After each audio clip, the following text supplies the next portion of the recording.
The work of the spiritual father upon souls, from Spiritual Struggle, St. Paisios of the Holy Mountain. Handling the soul is refined work. Yet, how can certain difficult and crabby characters be helped? As a carpenter, I used to work with warped boards. It took a lot of patience, though, because warped and twisted wood is difficult to plane and straighten out. I would work it slowly, using the double-edged blade, and would eventually be able to straighten it out. Such boards actually turned out to be very lovely because they have a beautiful grain and don't break easily. They are very strong. If you didn't know this, you could take a look at such boards before they were properly worked and just discard them. I want to say that some people who may appear to have a difficult character actually may have within them such powers and potential that if they allow themselves to be worked on, they can make great strides in the spiritual life, but not, of course, without dedicating a great deal of time and effort. Also, I never used large nails to bind two warped boards together. First of all, I planed the boards and straightened them out, and then I joined them with small nails. I didn't force them together because when warped boards are forced to join using large nails, they will split and separate. In such cases, nothing has been gained. It takes a great deal of discernment when someone is dealing with human souls. In the spiritual life, there isn't only one recipe, one rule. Each and every soul has its own quality and its own capacity. There are vessels with great capacity and vessels with limited capacity. Some are made of plastic and are not very durable. Others are made of metal and are very durable. When the spiritual father comes to know a soul's quality and capacity, he will act in accordance with the possibilities and the background available and with the progress already achieved.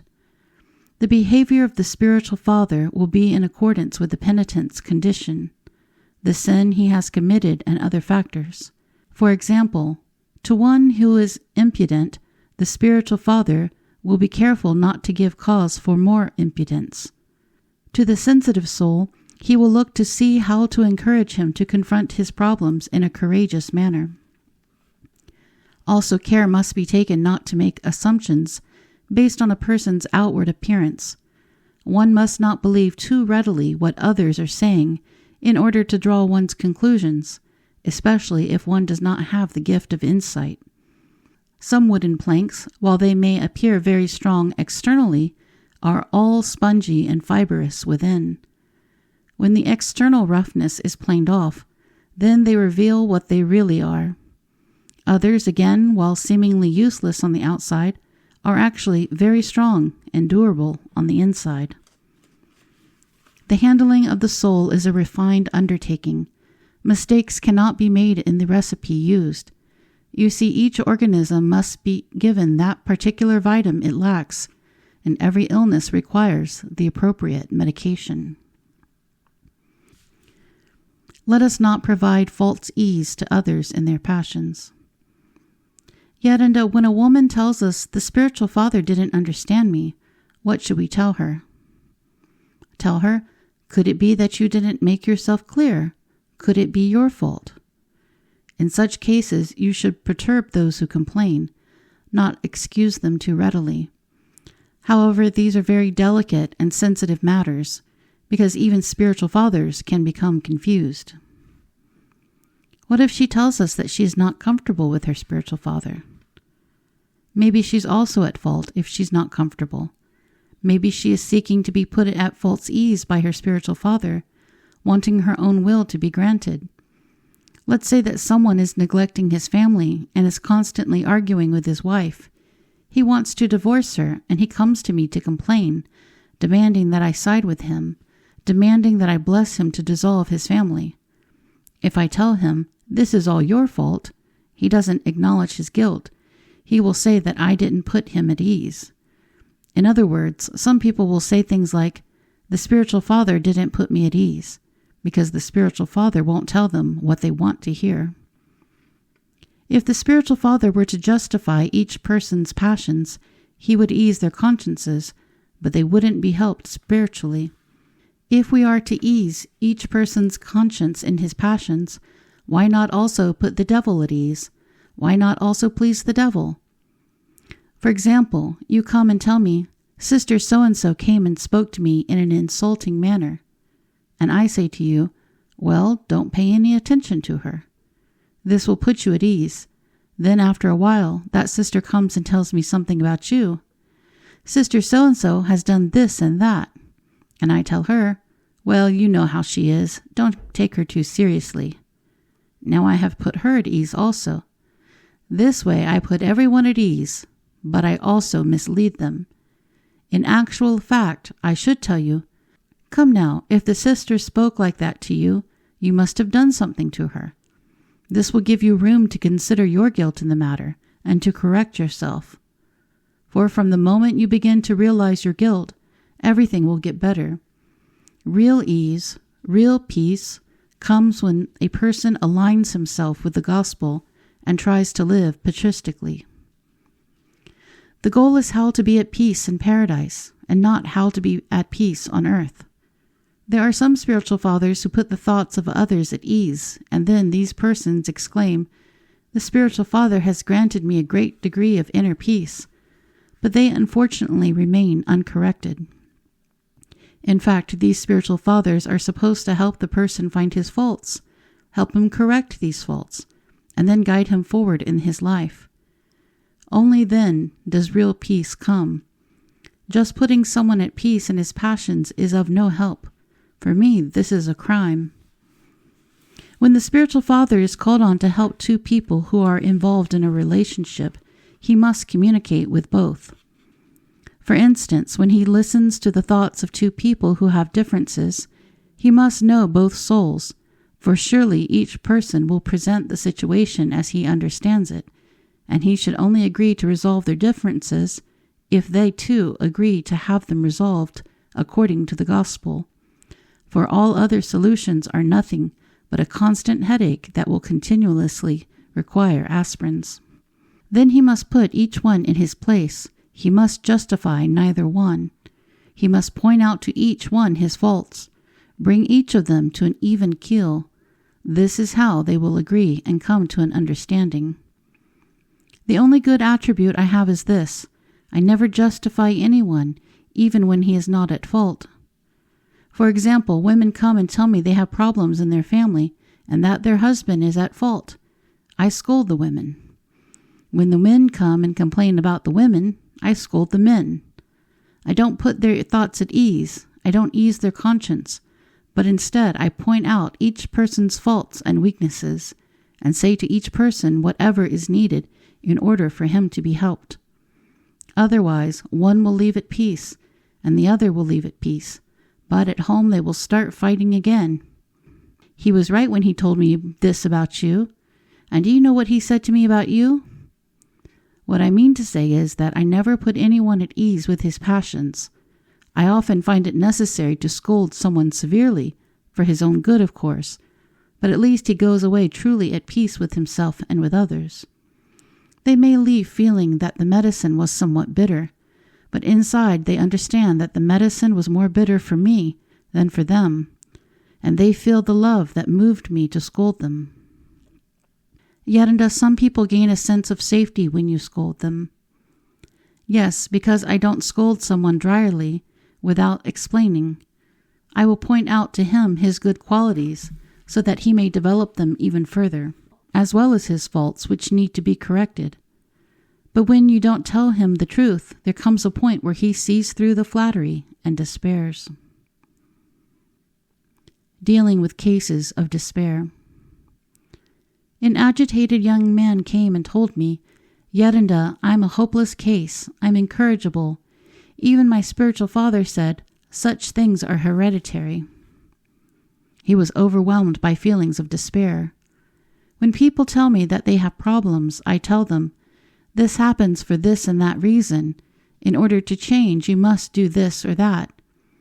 For example, if someone has a certain thought that troubles him and he can't sleep, he takes pills for his head, his stomach, and he asks me, should I stop taking the pills? No, don't stop taking the pills, I tell him. First get rid of the thoughts that trouble you, and then you'll be able to get rid of the pills. If you don't reject those thoughts, you will continue to be tormented just the same. For what good would it do if he were to get rid of the pills while he still has the tormenting thoughts? It is good if the spiritual father doesn't reach the point of giving up. He should be a little tolerant of the situation, but of course the individual should work diligently to help himself. Once a young man got rough with his fiancée, who knows what he told her, and she, with indignation, took the car, drove away, and on the highway got killed in an accident. Following this tragedy, the young man wanted to commit suicide because he felt responsible for his fiancée's death. When he came and told me this, even though he had done a terrible thing, actually a crime, I consoled him and brought him to his senses to stop him thinking about suicide. After that, however, he went to the other extreme and became totally indifferent, and in the meantime found another girlfriend. When he came to see me again after a couple of years, I needed to and was able to give him a very serious jolting, for there was no longer any danger of him committing suicide. The jolting was necessary in order to shake him out of his indifference and to make him face reality. Don't you understand that you essentially committed murder, that you were the reason why the young woman was killed? If he had worked correctly on himself, he would have continued to be troubled over the accident, but would have received a measure of divine consolation. He would not have reached the state of irresponsible indifference. These situations require a lot of attention and vigilance. Someone makes a mistake and falls into despair. You must console him right then and there, but in order to avoid further harm, he must also develop a sense of Philotimo. Once a young man came to my Kalivi Panaguda desperate because he'd become captive to carnal sin and could not be released from this passion. He had gone to 2 spiritual fathers who had attempted in a strict manner to help him realize how serious his passion was. In despair, the young man resolved, "Since I know that what I am doing is a sin, and I cannot correct myself and stop doing it, I will just break with God." When I heard his problem, I felt his pain and told him, "Look, my good fellow, never start your struggle with the things you cannot do, but with the things you can do. Let's see what you can do and start from there. Can you go to church every Sunday?" "Yes, I can," he said. "Can you keep a fast every Wednesday and Friday?" "I can." "Can you give away as charity 1/10 of your salary, perhaps go to visit the sick and help them?" "I can." "Can you pray every night, even when you have sinned, and say, 'O Lord my God, save my soul'?" "I will do it, Yerenda," he assured me. So I told him, "Start doing today all the things you can, and the Almighty God will take care of the one thing you can't." The poor fellow became peaceful and constantly repeated, "Thank you, Father." He had Philotimo, and the good God helped him. Strictness towards the impudent, leniency towards the Philotimo-filled persons. If someone wants to live virtuously, but was not helped in childhood, it is not flattery to tell him the good qualities you see in him, because in this way he can be helped and changed, since he is entitled to divine help, not having received human help in his childhood. Once I told someone, "You are a good man, however the things you do are unworthy of you." I told him this because I had noticed this good field and the bad seed he had planted in it. I noticed that inwardly he was indeed a good man, and that whatever evil he did was external. I didn't tell him, "You are a good man," in order to flatter him. I said it in order to help him, to motivate his Philotimo. Some people have the following rule: regardless of whether or not someone has a gift, they'll always say, "You have no gift," presumably to prevent the other person from being harmed by pride. In other words, everything is leveled. But when someone despairs of the evil he does, and also despairs due to the false idea he has nothing good and no gifts, how will he be encouraged to struggle willingly? In contrast, if you point out to him the good attributes he has and cultivate his sense of Philotimo and nobility, he is helped, and he grows and makes spiritual progress. Now, as a rule, when I see that someone has a gift or is making progress in his struggle, I will tell him so. And when I see someone getting out of line, I will let him have it. I don't think he'll be harmed either way, because both contain love. If someone is harmed by my behavior, this means he simply has a screw loose. For example, the icon a sister has painted is good, and I tell her it's good. But if I see that she becomes proud and begins to be impudent, I'll put her in her place. Naturally, if she becomes proud, her icons will become caricatures, in which case she will suffer yet another blow. If she becomes humble again, she will resume her good work. I'm not pleased with sickly and superficial behaviors and stands. I can't stand disjointed and deformed things. I will keep adjusting them until they find their rightful place and form. Am I to encourage sickly, disjointed spiritual conditions? Yet, how can you help an impudent person who becomes even more impudent from the attention you give him?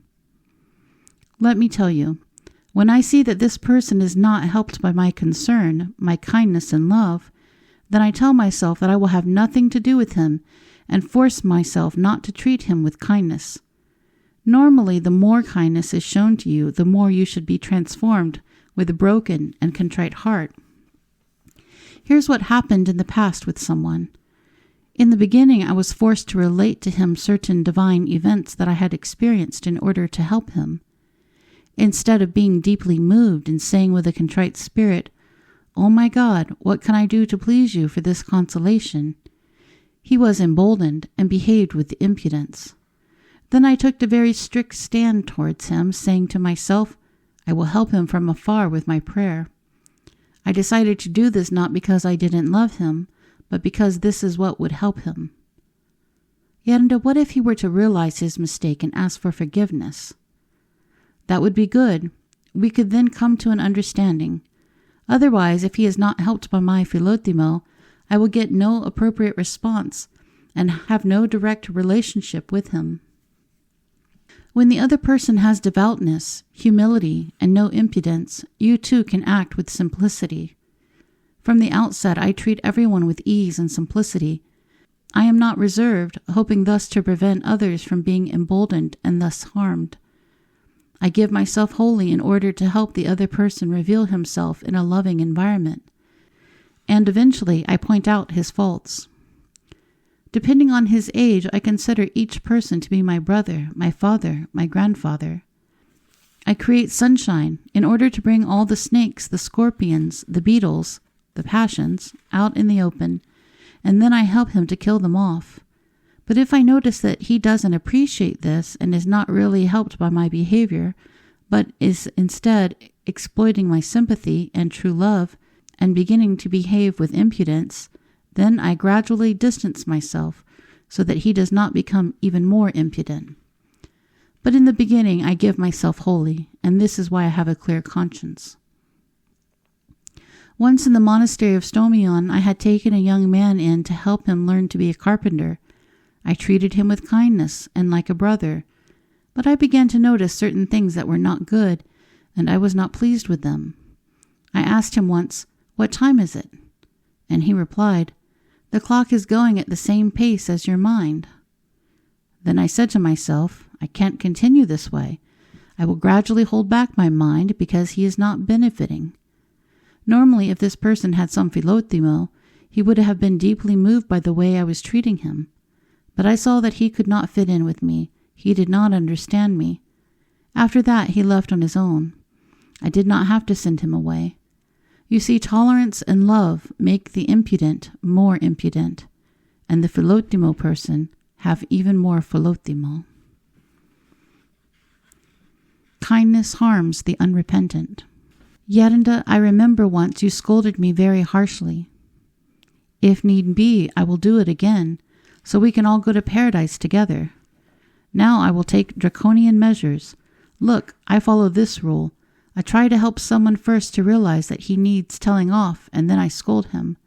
Am I not doing the right thing? Because I scold someone when I see him committing a serious sin, I become the bad guy. But what can I do? Should I put them at ease in their passions to be on good terms with them, and then we can all go to hell together? My conscience never troubles me when I rebuke someone or make a remark that upsets him, because I do it out of love for his spiritual benefit. I see that he does not understand how much he has grieved Christ with what he is doing, and so I rebuke him. Of course I am pained, and my heart is broken and contrite at that time, but my conscience doesn't trouble me for having to scold him. I can go and receive Holy Communion peacefully without confession. I feel consolation, a joy inside. For me, consolation and joy is the salvation of the soul. Yet the thought occurs to me that you are consoling me, because either I cannot bear austerity, or you have often told me to do something and I did not do it, in which case you gave up on me. Blessed soul, do you think I would play games with the salvation of your soul? Young persons rehearse. Adults have good judgment and proceed steadily. Rest assured, if I notice anything wrong from a distance or from nearby, I will tell you. You must have trust and be at peace. Oh, haven't you understood me? You think I'd put your thoughts at ease lightly? When I see a sensitive soul or one that is overcome by a profound awareness of his fault, what should I say? That's when I provide consolation so that he doesn't despair. But when I see someone who has a heart of stone, then I speak sternly and shake him up. If someone is heading towards a cliff and I tell him, "Go on, you're on track," am I not committing a crime?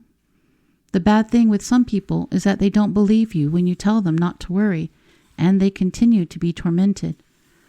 But if I see something evil, how can I not speak out?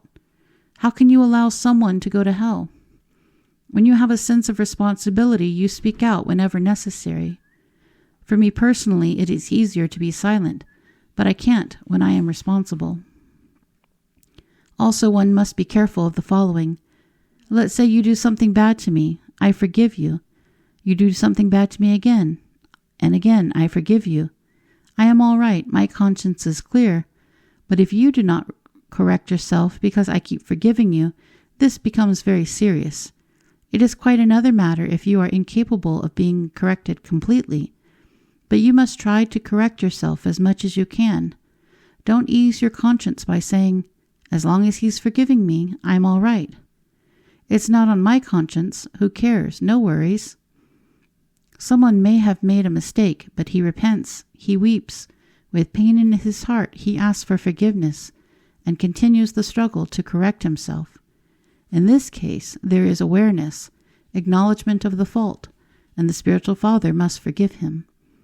However, if he does not repent, but continues in his old ways, the spiritual father has responsibility for his soul, cannot just sit back and smile.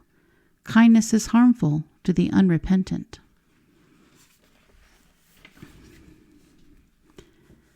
Respect for the freedom of others. Yet, is it possible for someone to purposefully hide a sin from his spiritual father?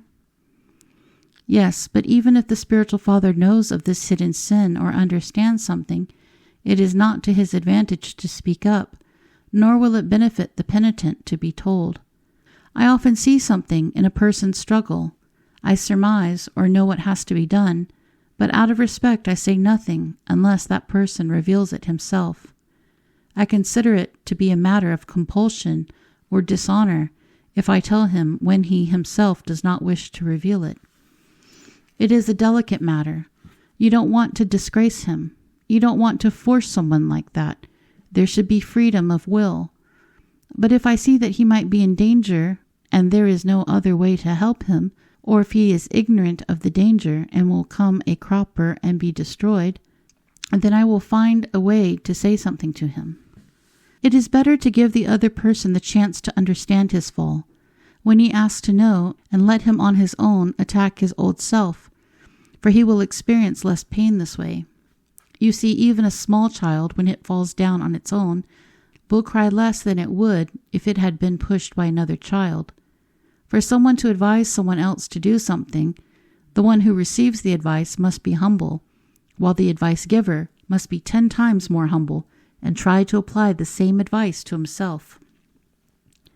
I myself should be able to personally exert greater effort than what I am asking from the one I'm giving advice to, and even then I will think twice about whether or not to give the advice. Of course, correction should always be given to a person who you know and is close to you. The spiritual father will see what rights have been given to him by the other person and what responsibility he bears for him, and will act accordingly. When he has assumed the responsibility for the soul, then he is obliged to censure, but naturally with discernment.